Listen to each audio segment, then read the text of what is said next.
we're going to have a bet for you on that game and the Cavaliers versus the Thunder, the Rockets and the Kings. Bryan Power joining us. He'll take part all of those games, plus Andy Lang after him, with some prop bets, including some NFL, NHL, darts, and tennis bets coming your way, and Gianni the Greek as well. Kyle Anthony, too. A loaded show. Let's get started. Bryan Power joining us right off the bat. How are you, my friend? What's going on? Prez, sounds like we have every single sport possibly you could want to bet on covered here on today's show. Happy to be a part of it. Always excited to have you with us, my friend. Yesterday, I went golfing with my dad. Made it to the 7th hole, and then I pulled my back and have not been able to move since, Bri. I actually pulled my back 2 weekends ago, as luck would have it. It sucked, man. I was down and out, but luckily, we've had a few more winners than losers during that stretch, so helps the back get a little bit better. I hope you're better too. Well, I appreciate the kind words. Aren't you a youngin'? I am. It was the first. I've never pulled my back before. I actually was asking my wife to just pull the plug and say it's over. I had never felt pain like that before. I couldn't walk for like 2 days. Well, I'm sorry to hear that, Dan. Let's see if we can get this this injury live on. Ready? Let's see if we can get this on air. Here comes the video. Ready? Okay, so here's the video. Wait. I know we're in the middle of a show. Oh, shut up, Dan. Watching you operate a phone is something special. Yeah, ready? This is magical. Where is it coming now? Swing. Oh, there it is. Oh, that's so horrible. You really duffed that one, Prez. So horrible. Gonzaga, Oregon. Bri, how do we bet this game? This bet goes better than that swing there. If you go back right before Christmas, Oregon State, they were the last team in the country, Prez, to be perfect against the spread. They were 10-0 ATS to start the season. They took that record into the Diamond Head Classic out in Hawaii. Typical fashion, I chose to fade the Beavers in their first game of the tournament, and sure enough, they failed to cover. Needed OT to get by Oakland. And then it turned out Oregon State didn't cover any of their games in Hawaii. 0-3 ATS. They return to the mainland. They lose outright as 4-point favorites to Loyola Marymount, but they've turned it around again somewhat since then. 1, 2 of 3 straight up. Covered the number in all 3 of those games. So guess what, Prez? I am going to jump back on the tracks and fade the Beavers again here. Now, it is pretty rare, everyone who listens to me on these shows, that I would lay a number like this on the road. But Gonzaga is a team I think is very good, and I think most of us would agree with that. I have them power rated 11th in the country. Now, they have not been good against the spread. 1-10, or 1-9, pardon me, their last 10 at the betting window, but 6 of their last 7 wins, guys, have been by double digits. That poor ATS record for the Zags is a byproduct of the fact that they often have to lay big numbers. Now, you're going to hear leading up to tip time about this terrible all-time record Gonzaga has against Oregon State. It is ancient history. It does not matter. These teams have not played in 25 seasons. It does matter, guys. Gonzaga has the nation's 2nd longest active win streak in true road games. They have 6 double-digit scorers and the 5th highest adjusted offensive rating in the country. I think the Zags win big. Lay it. There we go. Gonzaga is the play. Bryan Power is joining us, everyone. Brian, I love how you break down games. And, I do question why you don't think a head-to-head matchup from 26 years ago is relevant to this game. Well, seeing as not, well, the coaches were alive back then, but since none of the players were, Prez, I think we can just toss out. It's one of those things they're going to bring up, like, oh, did you know Gonzaga has lost 13 straight times to Oregon State? And then the TV, and by the way, they haven't played since 1991. So just don't be alarmed when you hear that statistic. I was doing a public service for the people, if you will, Prez. Well, there you go. Talking about 13 straight, I gotta jump in here and just make mention that Jimmy Adams has won 10 straight college basketball bets. Bill Sandoval, one of our great listeners, says we need to have Jimmy on the show. I agree, Bill. Make it happen. Call Jimmy up. I think he's in the Philippines. And let him know that there's a spot for him on the show anytime he wants. Jimmy Adams, excellent handicapper and on a 10-0 college basketball run. Speaking of excellent, Bri, Cleveland playing OKC today, and what a sexy matchup this is. Man, there are stats galore here. Cleveland 34-5 on the season, 27-12 against the spread. Oklahoma City 33-7 on the season, but 27-10 ATS. OKC playing to the under. Cleveland, one of the best over teams in the league. These two teams played a week ago. I actually released the winner in that game, which was Cleveland a week ago. It's revenge time now. How are we handicapping this game, Bri? Yeah, best game of the NBA season by far last week, included an 84-point third quarter between the two teams. My assumption was that most people were going to flock to the Thunder, want to play the revenge angle tonight, Prez, but you look at the WagerTalk Live odds screen, at least a few minutes before we went on the air, it's been the opposite. Oklahoma City, the money's coming against them, and why is that? Well, no Isaiah Hartenstein, and that's a key absence. Remember, they were already without Holmgren, so rim protection could be a huge problem tonight for the Thunder. It was certainly a problem last week when they faced the Cavs. The Cavs were 23 of 33 at the rim in that game. That's why they scored so many points. So it's absolutely fair to worry about the Thunder at the defensive end tonight. But offensively, I have fewer concerns. When Hartenstein and Holmgren are both out of the lineup, what does OKC do? They go three-point heavy. They take over 45% of their field goal attempts from behind the arc. Now, three-point variance, whether it's college or the pros, always something you got to worry about, right? Obviously, if the Thunder go cold from deep, they have no chance of winning tonight. But no, Cleveland's smaller perimeter players, they're not great at defending the three.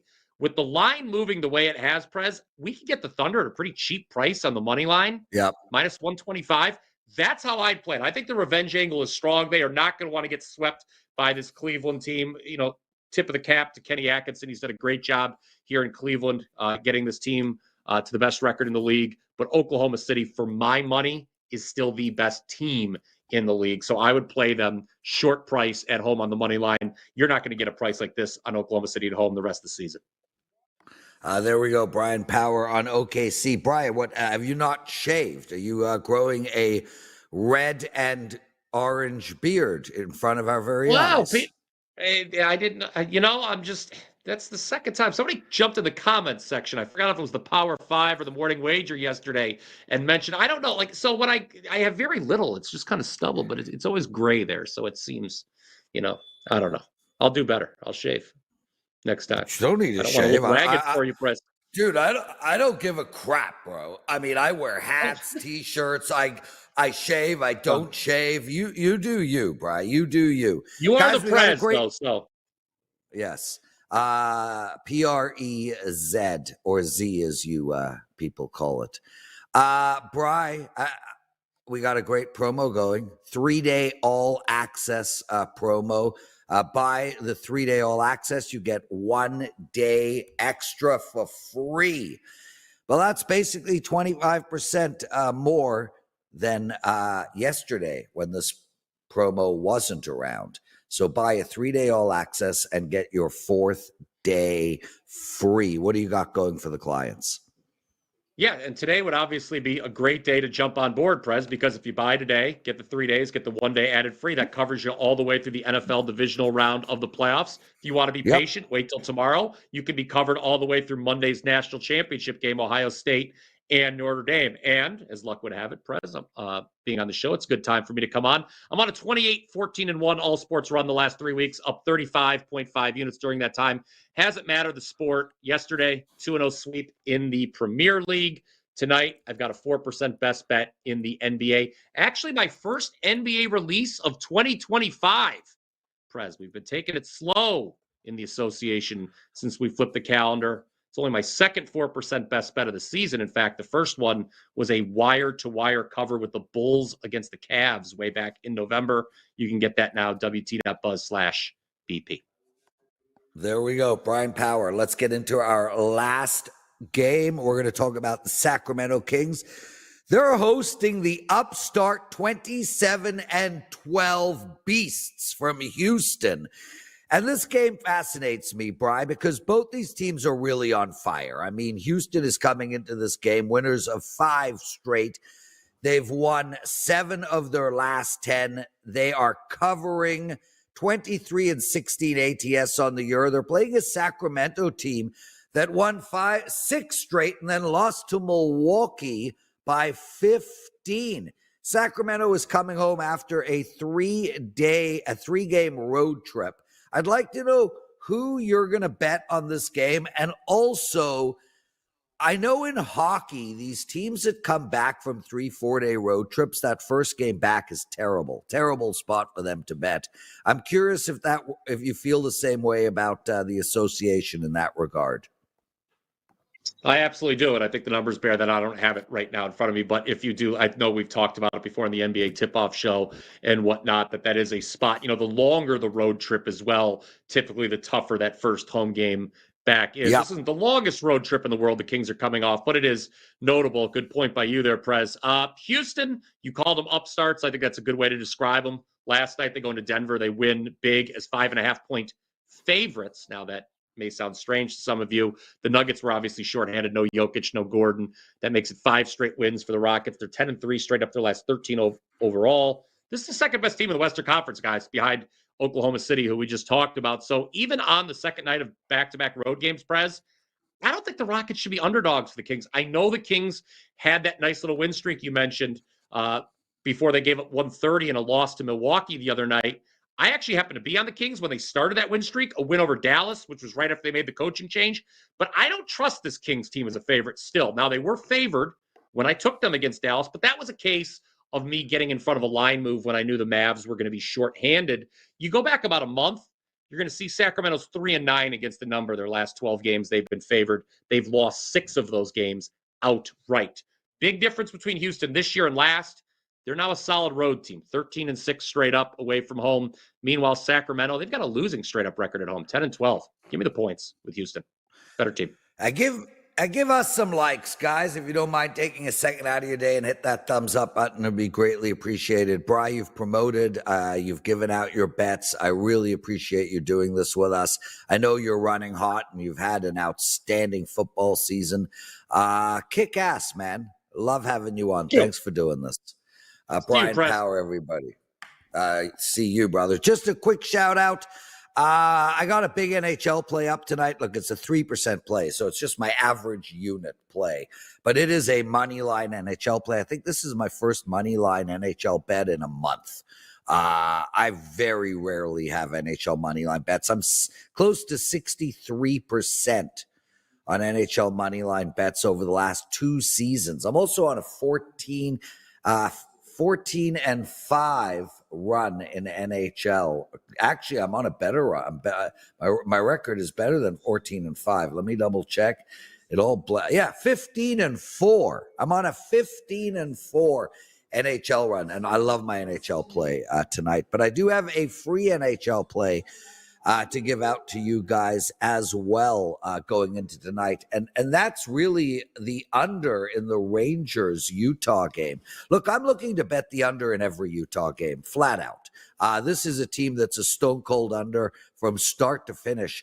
And I released the under in the Utah game against Montreal a couple of nights ago.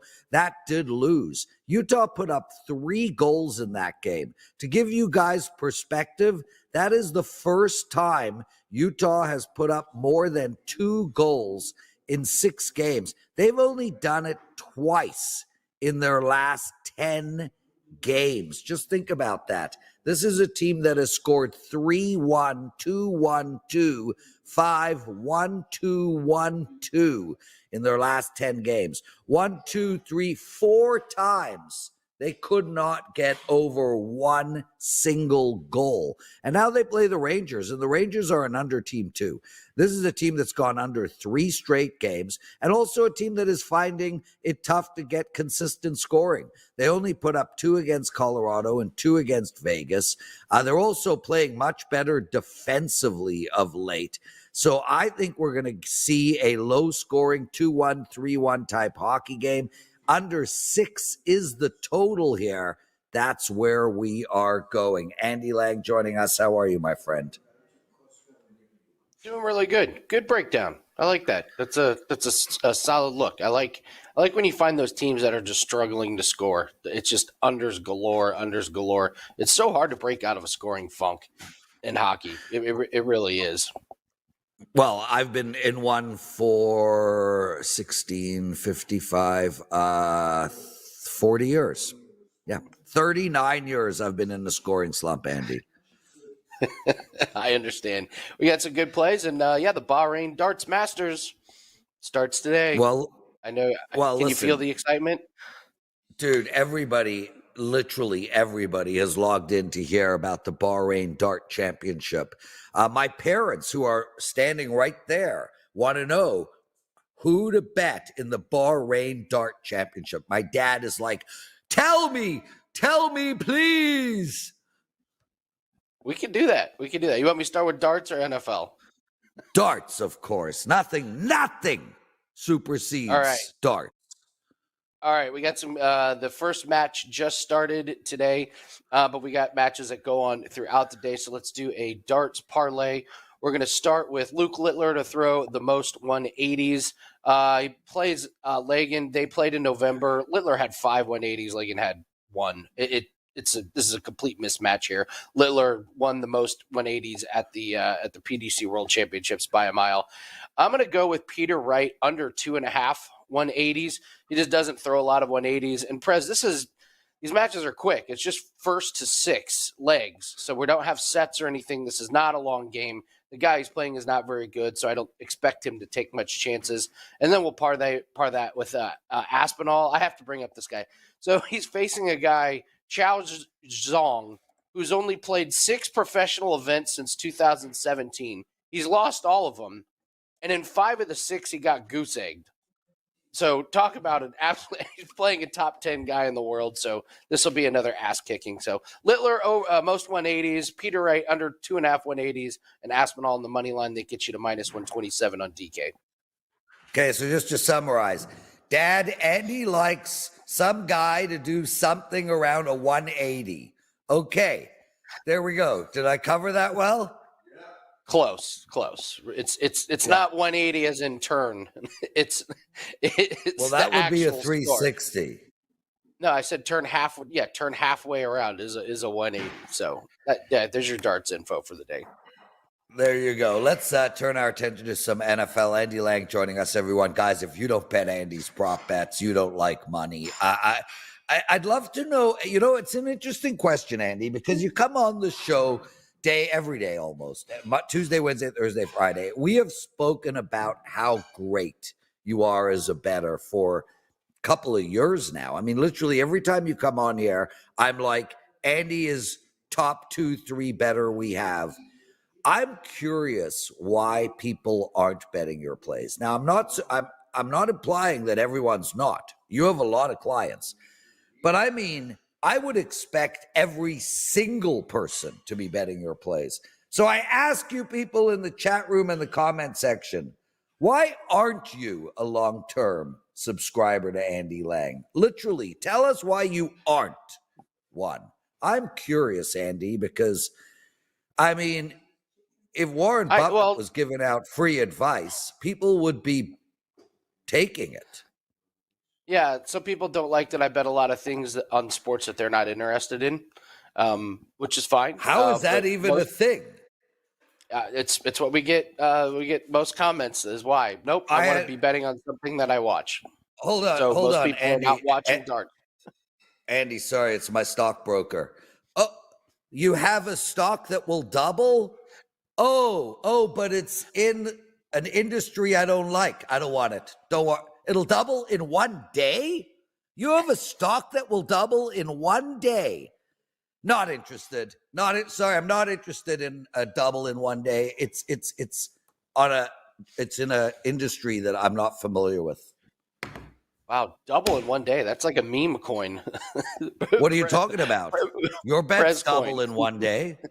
90. You bet minus 110, you get a 91% return in 3 hours.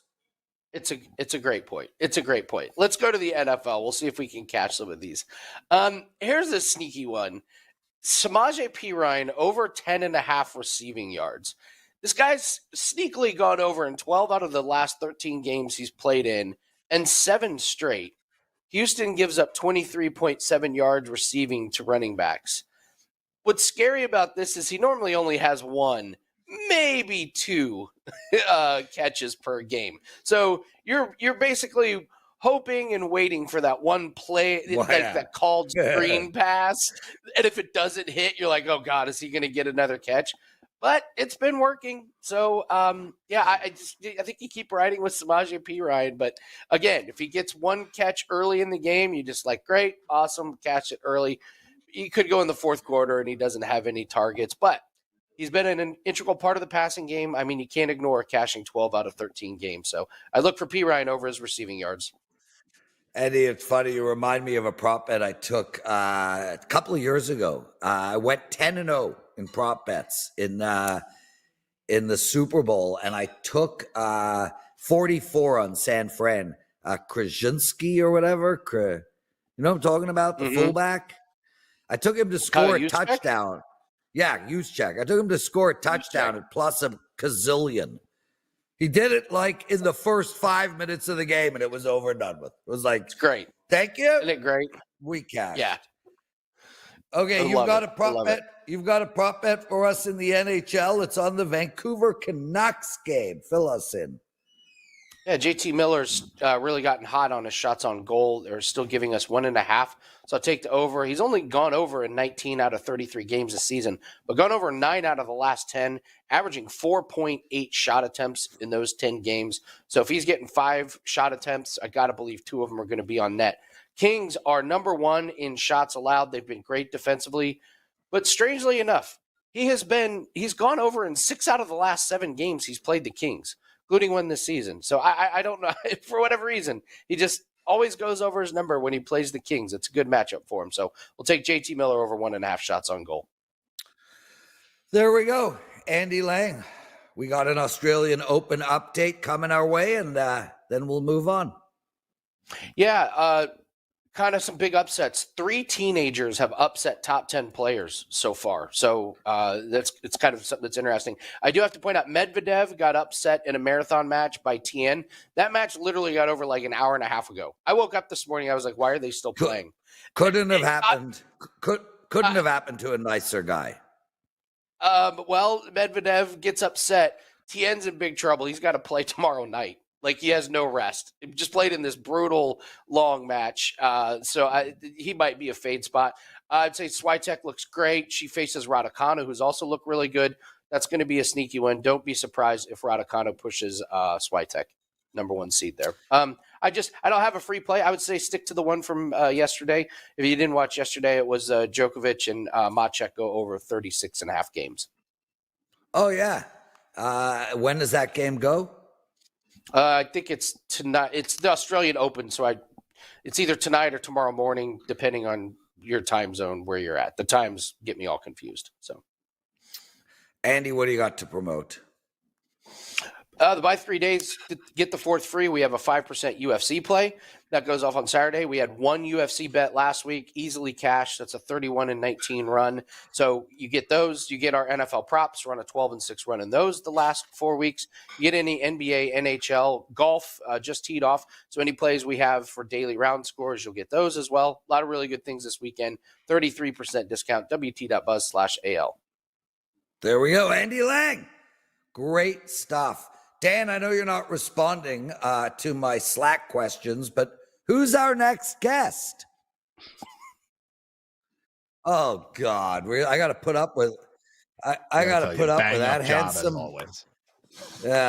Kyle freaking Anthony, eh? Okay, we'll give him 2 minutes. Look at him. He's ready to go. He is. He's a freaking stud. He is. Yeah. You should see what he looks like before he uses that filter, though. Kyle.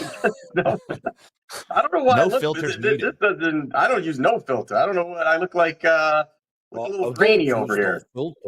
No filter for me. Tarzan. Okay, Kyle. I love your Twitter. You're a fun follow.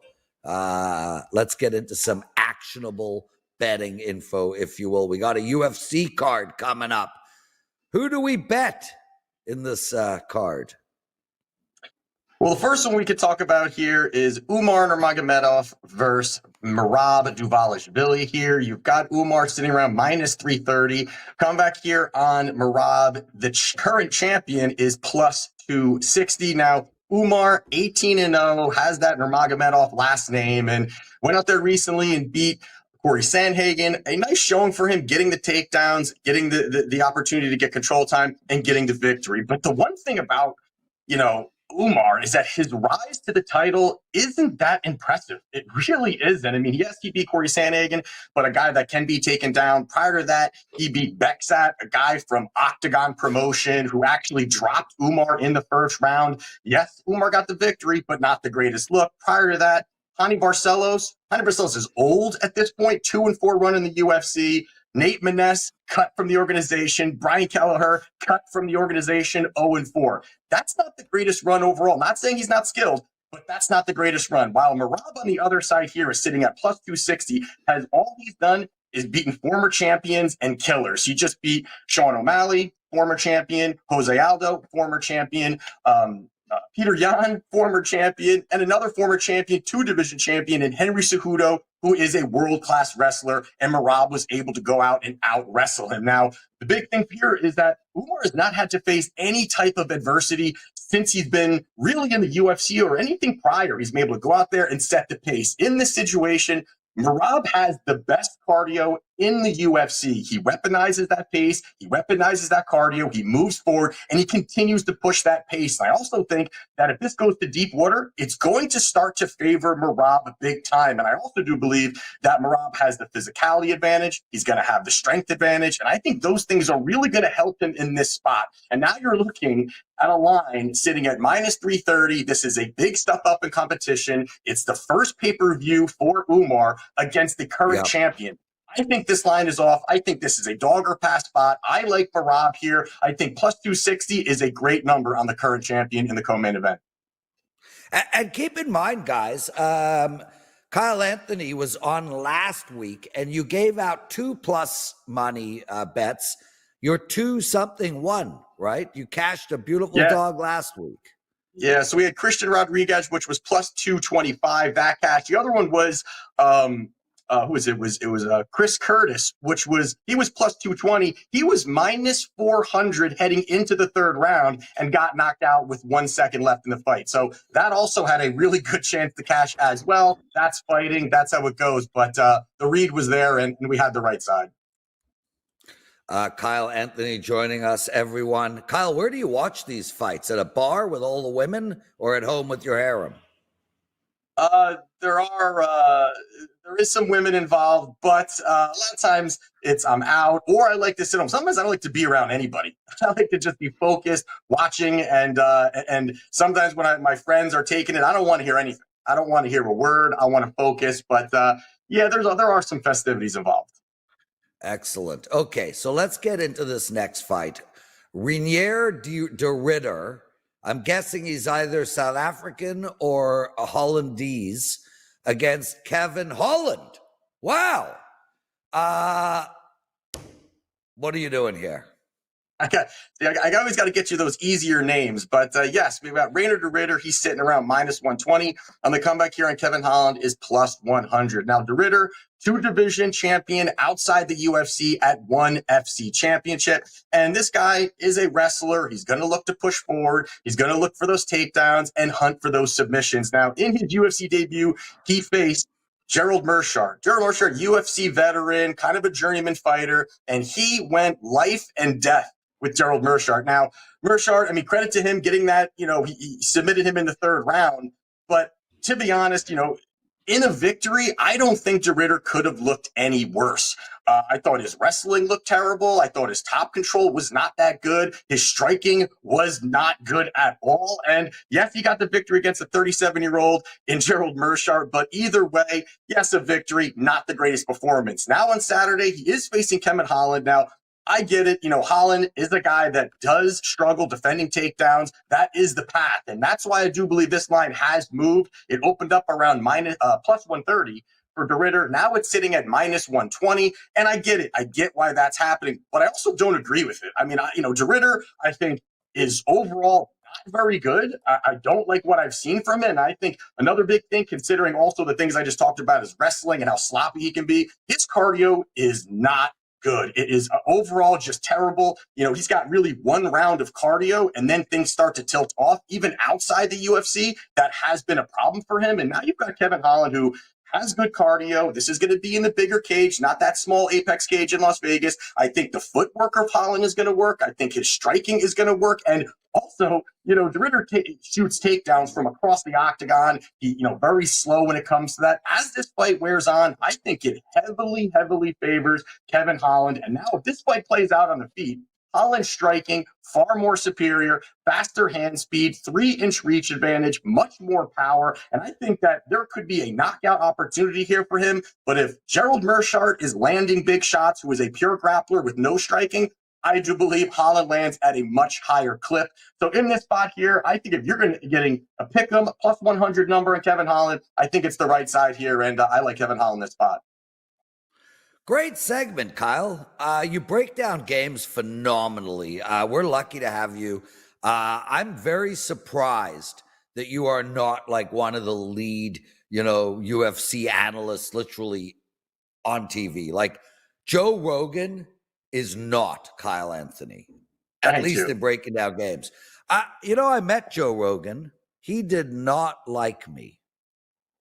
I mean, isn't that kind of the norm, or is that something different? No.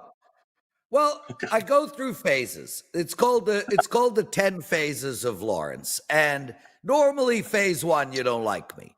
I'm not your cup of tea, but I didn't realize that Joe was a germaphobe, and I touched him. And that did not go well. That did not go well for me at all.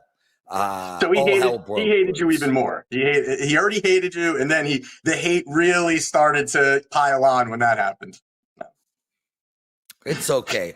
Joe Rogan, if you're listening, I am all love for you. I'm available to come on your podcast, and I'm happy to make your podcast 12 hours long if that's what you want.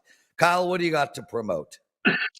All right, so this weekend we have a 5% max bet up. We were 14-2 on them last year, and we're coming off another victory last weekend. We had a nice Santiago Ponzinibbio at plus 102, and I always talk about this. That number got to minus 140 by the time on fight night. It's always worth. That's why monthly clients, yearly clients are getting them early instead of just purchasing on Saturday. We're always beating market moves. We're always looking to put our money in strong positions, and we continue to do that. So this weekend, I've got 3 plays up. Going to be adding a couple more, probably 5 or 6 by the time fight night comes. But also, if you want to get $10 off, use promo code UFC10, and you'll get $10 off on my card for this weekend. There you go. Kyle Anthony, everyone. Outstanding stuff. Let's keep the show moving along. And make sure, guys, to hit that like button. Also, make sure to put comment in the comment section. This stuff really helps our algorithm. Gianni the Greek joining us. Gianni, did you get a chance to listen to Kyle's UFC breakdown? Gianni? We don't have Gianni? No, there he is. No, he's not. Okay, well, that's okay. I'll tell you what I'll do. I will give out a client bet right now on this show this second, and that is Michigan minus 9.5 over Minnesota in college basketball. And I don't care that Minnesota is at home. They are the worst team in the Big Ten right now. Dustin May has this Michigan team freaking rolling, Danielson. Minnesota's allowed 80 points or more in 5 of 6 conference games, and they will not stop this Michigan team from scoring. It's just a matter of, can they keep up? I don't hate laying this type of number, especially in college basketball and with the Big Blue. They're going to roll this Minnesota team. I think they win by double digits easily. Take Michigan minus 9.5 against Minnesota. Gianni the Greek joining us. Hey, brother, how are you, man? Yeah, we can't hear him. But I do want to say this. To the people who think I can't speak college basketball. Okay, do we have Gianni now? The mic's lit up. The mic's lit up. There the we camera's go. lit There up. we go. So I'm not technical savvy. Forgive me. That's why my girl's not here to figure this that's stuff all up. we care about, Gianni. Thank you, brother. Thank you. Love you. Thank you. We got a lot of good stuff to share too. Gianni, here's where we're going to start. We had Kyle Anthony on, and you know Kyle's freaking awesome at this at UFC. Absolutely. We got the best UFC team ever assembled as far as betting goes. That's just a fact. Kyle gave out Merab Dvalishvili at plus 260. You think there's value there? I'm just curious because that's such an interesting bet. And he came on last week, gave out a plus 200 and change and cashed that one. I think Merab is being undervalued and disrespected by the betting market, but I think it's warranted. Here's what I mean. You almost blindly have to bet Merab, but this isn't a fight he's going to win. Right. He does not match up well at all with Umar. That's the problem. Now, when you look at strength of schedule, it's not even close. When you look at the competition, this being a step up for Umar, absolutely. But there's a reason that the challenger is this heavily favored over the champ, who just outstruck the striker, meaning Merab is the wrestler, right? That's what he does. Constant pressure. No matter what you do, he's going to take you down. He's going to control you over and over and over again. So he was supposed to get knocked out by Sean O'Malley because he's not a striker. But guess what? He outstruck the striker. Not only did he throw 5x more significant strikes than him, but he landed 3-4x more significant strikes. So he's at his top. But here's the problem, man. Umar is that good. Yeah. You're betting, if you're taking Merab, you're betting credentials over potential. But rest assured, when we look back at this fight a year from now, 16 months from now, we're going to wonder why Umar didn't close as a minus 400. He's that good. And I had to argue the Merab side when I did the UFC shows this week, because line value wise, it's hard to argue a guy that's that accomplished to not bet him as a dog. I mean, you're almost saying that even at plus 200, he only has to win the fight 1 out of 3 times for you to break even. And it's ridiculous to say he can't do that. But the truth is, he's not going to do it. He's not going to get past Umar. Too good of a team. He's like bred for this. The breeding, everything about this kid has champion written all over him. Kind of like Islam Makhachev, another teammate of his, where everyone knew what was going to happen. It was just a matter of time before he gets that lightweight strap, and he hasn't been beaten since. I think the same thing with Umar. He gets the job done. Gianni the Greek joining us wearing a Bitcoin shirt. Bitcoin just went over 100K today. It has been a magnificent ride. It was down to 91 7 days ago. So we got some value already. Nice some buy money. opportunity.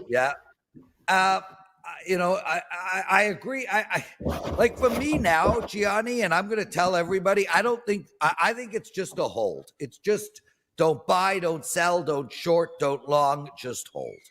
That's my attitude in regards to Bitcoin. I love your shirt, though, my long-term outlook, real quickly. If you're willing to hold it for more than 5 years, you will make money. But here's what I'm going to tell you, and you could mark this show down. It will drop. We're going to see another 60-70% drop. Yep. It happens every cycle, after every halving. I disagree. I think it gets to 130, 140, above 120, and then you're going to see the dump. It happened every time. I just think, why wouldn't it now? I'll tell you. I will tell you why, Gianni, because I've obviously been, I obviously see crypto. I play in crypto. I've made a lot of money in crypto. And the difference between the drop that is coming, and I agree with you, there is a drop coming.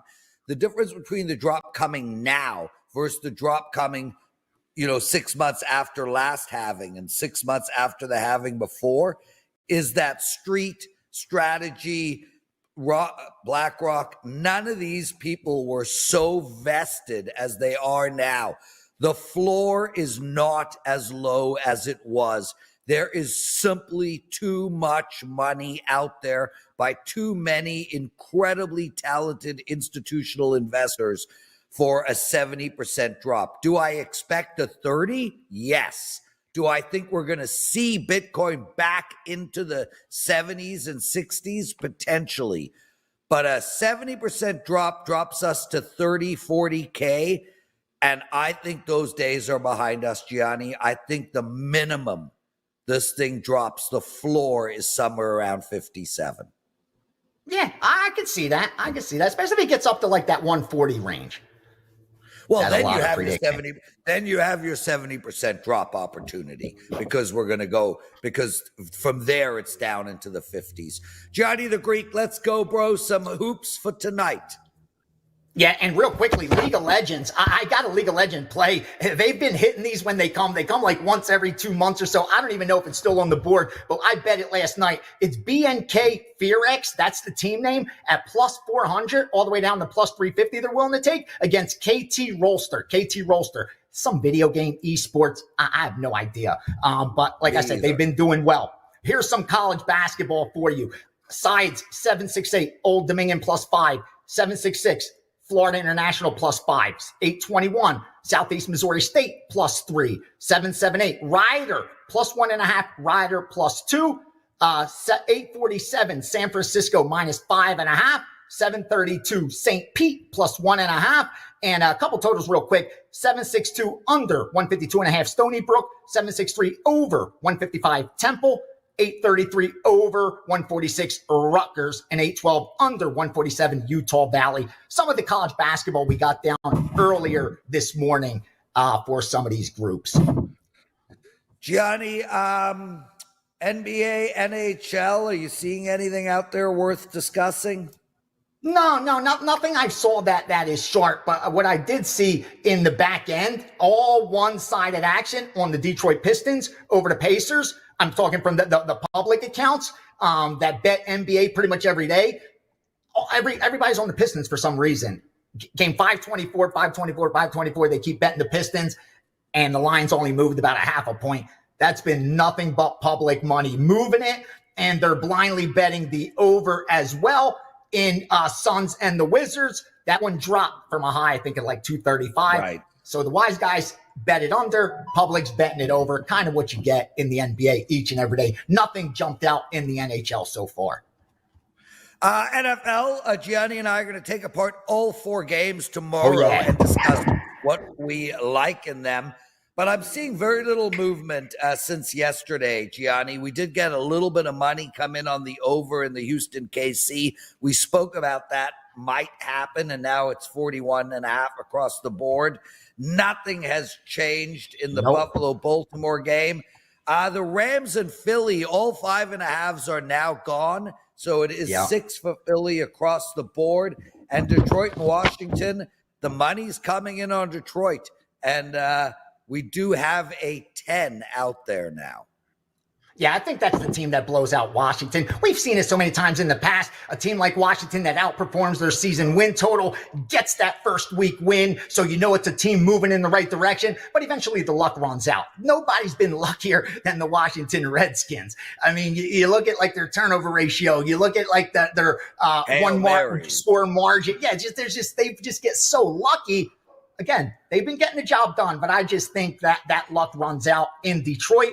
And not surprised with Philadelphia now starting to get the money. I think a lot of even sharp bettors expect Hurts to progress towards the mean. He had an awful 35% success rate last week. I think it was one of the worst in NFL over the last 5+ years, especially in the playoffs. So I think they expect him to do better. And plus, they gave up 300+ yards rushing to the Eagles. So what are you going to do? You're going to stop the run that's going to open up their passing game. It's a tough game for the Rams. But see if it gets up to that key number of 7 now, because I'm starting to see the Philadelphia money come in. There we go. Gianni the Greek, everyone. What do you got for the clients? The 5% still sitting there pretty ready to do damage. For 14-4 over the last 365 days on 5% in MMA with a 45 unit win and over like a 50-60% ROI. Again, finished number 1 in MMA last year over the last 365. I've had 1 losing year over the last 7 in MMA at WagerTalk. Really excited about Saturday's card, but can't overlook the playoffs. Those are up as well. The 5%, I believe, is coming. I haven't put one in yet, but I've isolated a game that I'm trying to confirm. So head on over there, and don't forget, free picks every day on my page. Tomorrow we'll be breaking down NFL, brother. Be ready. That's it. That's the show. Shout out to Gianni, Bryan Power, Kyle Anthony, Andy Lang, for Dan Alexander and myself. Lots of love, everyone. We'll see you tomorrow.